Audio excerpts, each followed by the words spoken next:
আল্লাহ চাইলে সব গুনাহ ক্ষমা করতে পারেন, সব পাপ তিনি মাফ করে দিতে পারেন, শুধু শিরকের গুনাহ তিনি মাফ করেন না। কোন গুনাহ মাফ করেন না? এজন্য শিরক করা যাবে? কথা বলেন। বিশ্বনবী বললেন আখফা মিন দাবিবিন নামাল, পিঁপড়ার গুটি গুটি পায়ের মতো শিরক আমাদের দেহের ভেতরে প্রবেশ করে আমাদের ঈমানকে ধ্বংস করে দেয়। যেমনি পিঁপড়া মিষ্টির দোকানে ঢুকে মিষ্টি নষ্ট করে দেয়, ঠিক কি না? এজন্য শিরক যদি করেন কোনো মাফ নাই। আবার হাদিসে কুদসিতে আল্লাহ বললেন, গোলাম কিয়ামতের কঠিন ময়দানে পাহাড় পরিমাণ গুনাহ নিয়ে, সাগরের অথই পানি পরিমাণ গুনাহ নিয়ে যদি আমার কাছে হাজির হয়ে যাও, আর ওই গুনার মধ্যে যদি শিরকের গুনাহ না থাকে, কোন গুনাহ? পাহাড় পরিমাণ গুনাহ আছে ঠিকই, কিন্তু কোন গুনাহ নাই? পাহাড় পরিমাণ গুনাহ নিয়ে এসেছো, মাথাটা নিচু করে আমার সামনে কিয়ামতের দিন দাঁড়িয়ে রয়েছো, পাহাড় পরিমাণ গুনাহ, কিন্তু এই গুনার মধ্যে শিরকের গুনাহ যদি না থাকে, তাহলে জেনে রেখো আমি আল্লাহ পাহাড় পরিমাণ দয়া আর ক্ষমা নিয়ে তোমার কাছে হাজির হয়ে যাব। শিরক করা যাবে? এজন্য আমরা যখন নামাজে দাঁড়াই, আল্লাহ বলে নামাজ পরে পড়, আগে বল তুই মুশরিক কিনা, শিরক করস নাকি বল। আমরা বলি ওয়াজ্জাহাতু ওয়াজহিয়া লিল্লাযী ফাতারাস সামাওয়াতি ওয়াল আরদা হানিফাও ওয়ামা আনা মিনাল আল্লাহ, আমি শিরক করি না।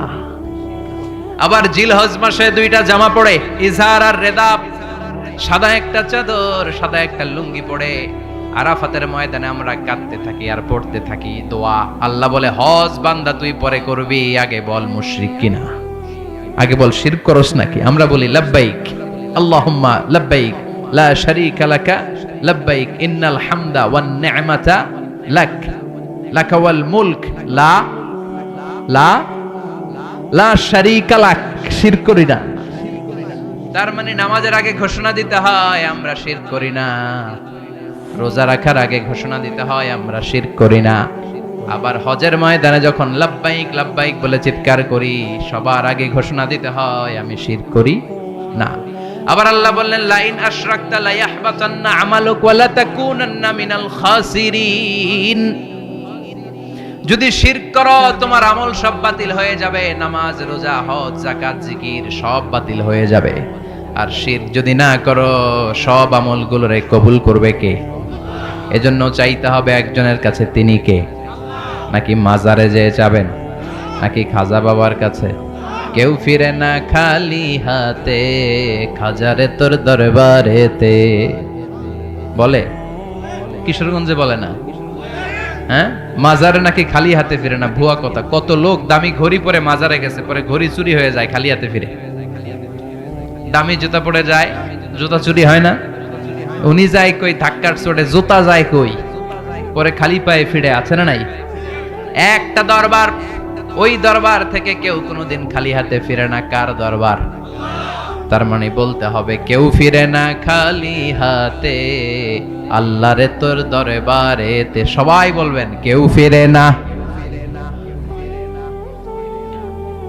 এজন্য যদি জীবনে কোনো কিছুর প্রয়োজন হয়, চাইবেন আল্লাহর কাছে, বিপদে পড়লে চাইবেন কার কাছে? দয়া করতে পারে একজন, তিনি কে? নাকি দয়াল বাবা, ল্যাংটা বাবা, আউলা বাবা, জাউলা বাবা? দয়াল বাবা রে দয়া করো আমারে। দয়াল বাবা নি দয়া করে? দয়া করে কে? কোন নবীও আপনার উপরে দয়া করতে পারে না, কোন ওয়ালি আপনার উপরে দয়া করতে পারে না, আপনার কিচ্ছু করে দিতে পারে না। করে দিতে পারে একজন, তিনি কে? আল্লাহর ওলিরা চায় কার কাছে? নবীরা চেয়েছেন কার কাছে? বলতে হবে দয়ালা আল্লাহ রে দয়া করো আমারে। পড়েন দয়ালা আল্লাহ রে। এটার নাম হলো তাওহীদ। ইযা সাআলতা ফাসআলিল্লাহ ওয়া ইযা ইসতাআনতা ফাসতাইন বিল্লাহ। যখন কিছু চাইতে মনে চায় কার কাছে চাইবা? ছেলে হয় না, মেয়ে হয় না, এরকম লোক আছে না নাই? কার কাছে চাইবেন? না মাজারে, না বাজারে? কই যাবেন? মাজারে গেলে সন্তান পাওয়া যায়? কথা বলেন। দেখবেন মাজারে লাল শালু দিয়ে রাখে, আগরবাতি, মোমবাতি, মুরগি গরু সব দিয়ে আসে ছেলে হওয়ার জন্য। তো মাজারে গেলে ছেলে পাওয়া যায়? কথা বলেন। মাজারে গেলে যদি সন্তান হইতো, বাচ্চা হইতো, কুত্তার যে বাচ্চা হয়, কুত্তা কোন মাজারে গেছে? কথা কন। এই কিশোরগঞ্জে কোনো কুত্তার বাচ্চা হয় না, ছাগলের বাচ্চা হয় না, গাভীর বাচ্চা হয় না। তো গরুর যে বাচ্চা হইলো, গরুর পেটে যে আরো গরু হইলো, গাভী হইলো, ষাঁড় হইলো, গরু কোন মাজারে মানত করছে? তার মানে সন্তান দেয় একজন, তিনি কে? ইয়াহাবু লিমান ইয়াশাউ ইনাসান ওয়া ইয়াহাবু লিমান ইয়াশাউ যুকুর আও ইউযাওয়িজুহুম যুকরানা ওয়া ইনাসা ওয়া ইয়াজআলু মান ইয়াশাউ আকীমা ইন্নাহু আলীমুন কাদির। তিনি যাকে চান তাকে ছেলে দেন, তিনি কে? তিনি যাকে চান তাকে মেয়ে দেন, কে? তিনি যাকে চান তাকে ছেলেও দেন, আবার মেয়েও দেন, কে? আবার যাকে চান তাকে ছেলেও দেন না, মেয়েও দেন না, তিনি কে? কেউ যেটা পারে না পারে কে? কেউ যেটা দেয় না দেয় কে? কার কাছে চাইবেন আজকে থেকে? মাজারে আগরবাতি, মোমবাতি, মশারি, অনেকে মশারি দেয়, কত বড় ডাকা। ওর বাপেরে ডেঙ্গু মশায় কামড়ায়, বাপের ডেঙ্গু জ্বর। বাপের কি?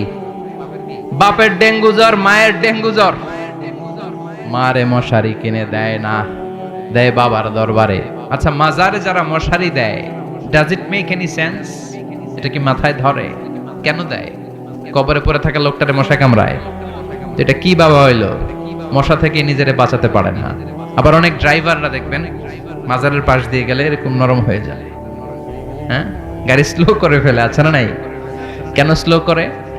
বাবা অনেক গরম, বাবা গাড়ি উল্টায় দিবার পারে। কি করবার পারে? উল্টায় দিবার পারে। তো গাড়ি উল্টাইলে কি হয়? অ্যাক্সিডেন্ট, দুর্ঘটনা, মানুষ মারা যায়। তো যেটা কবরের ভিতরে শুয়ে মানুষ মারে, ওটা কি আল্লাহর ওলি না ডাকায়? কথা কি বুঝতে পারতেছেন? এজন্য আল মাইয়িতু ফিল কবর কাল গরিকু ফিল বাহর। সাঁতার না জানা ব্যক্তি সাগরে পড়ে যেমন অসহায়, কিচ্ছু পারে না, কবরে চলে গেলে ওই মানুষ আর কিছু পারে না। পারবেন আপনি? সব সম্মান জিন্দা মানুষের, মরা মানুষের কিচ্ছু নাই। আমল কাটাপ হয়ে গেছে, কাটাপ। ছেলেরা দোয়া করলে পায়, সাদাকায়ে জারিয়া করলে পায়, কবরে যে সালাম দিলে সে পায়। তার জন্য চোখের পানি ছেড়ে কাঁদলে, সূরা ফাতিহা ইখলাস পড়ে দোয়া করলে তার কবরের আযাব মাফ করে কে? তার মানে জেতা মানুষ তারাই কিছু করতে পারে, মরা মানুষ করতে পারে নাকি? কথা বলেন। এজন্য মরা মানুষের কাছে চাইবেন? পরীক্ষায় ফেল করছেন, পাশ করতে মন চায়, কার কাছে চাবেন? গোল্ডেন এ প্লাস দরকার, চিল্লায় বলো চাইবা কার কাছে? সন্তান দরকার, চাবো কার কাছে? ক্ষমতা দরকার, চাবো কার কাছে? সুস্থতার দরকার, চাবো কার কাছে? আল্লাহ ছাড়া কেউ দিতে পারে? মনের আশা পূরণ করতে পারে? এটার নাম হচ্ছে তাওহীদ। চিৎকার করে বলেন কি নাম? এই সূরার আরেক নাম, সূরাতুল ইখলাসের আরেক নাম কি? সূরাতুত, সবাই বলেন কি নাম? এই সূরার আরো নাম আছে, আরেক নাম হলো সূরাতুল মা'রিফা। কি নাম? মা'রিফা। সূরাতুল ইখলাসের আরেকটা চমৎকার নাম সূরাতুল মা'রিফা। ক্লাস চলতেছে, কিন্তু কি চলতেছে আমগো? ক্লাস। মুখস্থ করে যায়েন। প্রথম গেল সূরাতুত তাওহীদ, আমি ধর্ম কিন্তু একটু পড়ে। প্রথমটা গেছে কি?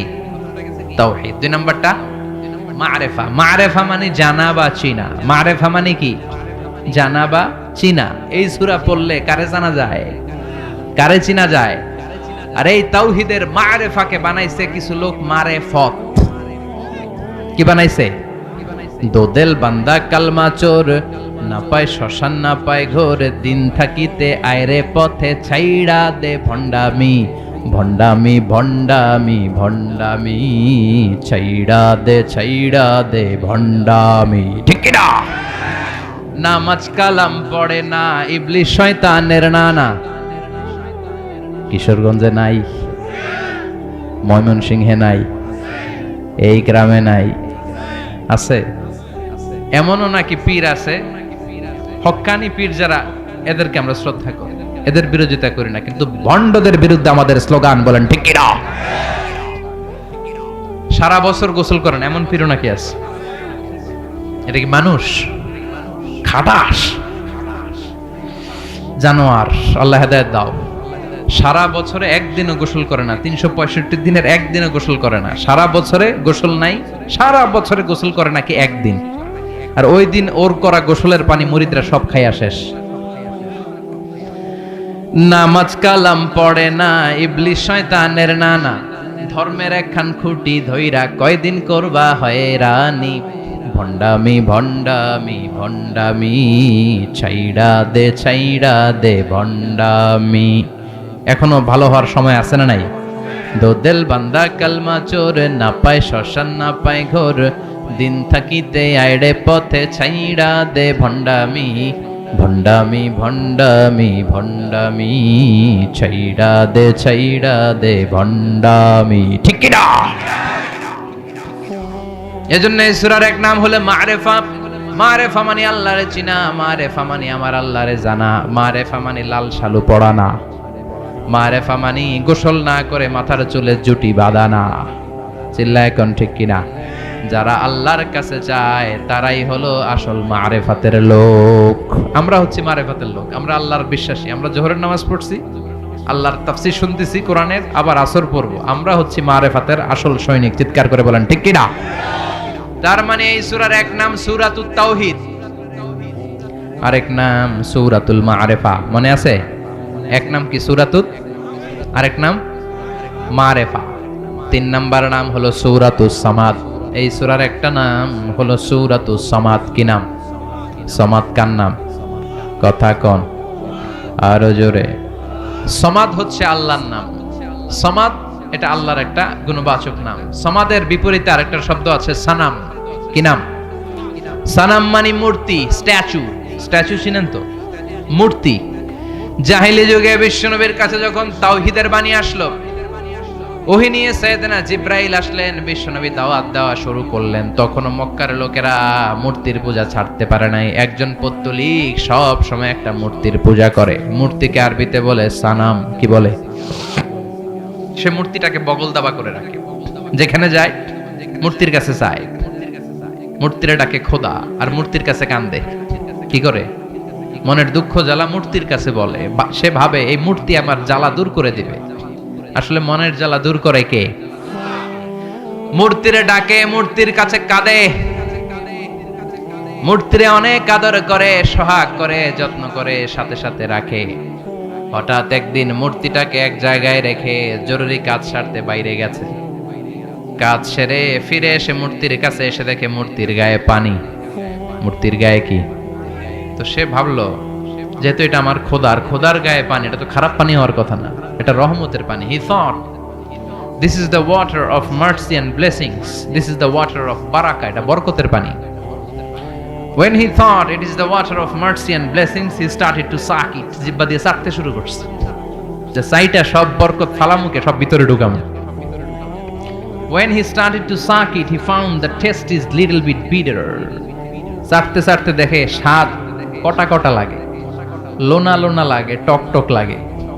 মনে মনে ভাবে ঘটনা কি? খোদার গায়ে যেহেতু পানি, এটা তো মিঠা মিঠা লাগার কথা। কথা বলেন। আকল কি বলে? খোদার গায়ে পানি, ওটা রহমতের পানি হবে, ওটা মিঠা পানি হবে, এটা লোনা লোনা লাগে কেন? ঘটনা কি দেখি ডানে বায়ে তাকাতে শুরু করলো, দেখে দুইটা খ্যাকশিয়াল।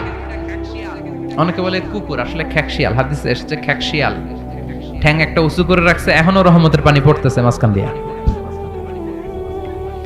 এবার আর বুঝতে বাকি রইল না, আসলে এটা রহমতের পানি না, এটা গজবের পানি। কথা কন। হায় হায়, এতদিনের ইবাদত গুলো আমার বৃথা গেল। মনে মনে ভাবলো, হায় হায়, কেন এত সময় দিলাম, কেন এটার কাছে চাইলাম, এটার তো কোনো শক্তি নাই। দুফাত তালিব ওয়াল মাতলুব, কেন আমি চাইলাম? যেই মূর্তি খ্যাকশিয়ালের পেশাব থেকে নিজের দেহটারে বাঁচাতে পারে না, এই মূর্তি কিয়ামতের দিন কেমনে আমারে বাঁচাবে? আকল খুলে দিল কে?